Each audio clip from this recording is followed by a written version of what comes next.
Hello everyone and welcome back to another video from Banking and Crypto Guide. In this video, I'm going to show you how to log into your account with African Bank. So let's get started right away. First of all, just go ahead and open up your web browser and then type in africanbank.co.za in the address bar and press enter.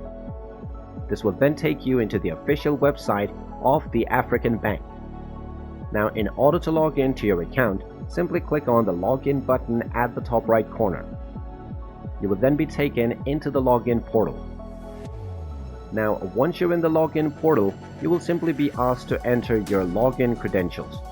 So just go ahead and type in your username, followed by your 5-digit PIN, and then finally type in your password.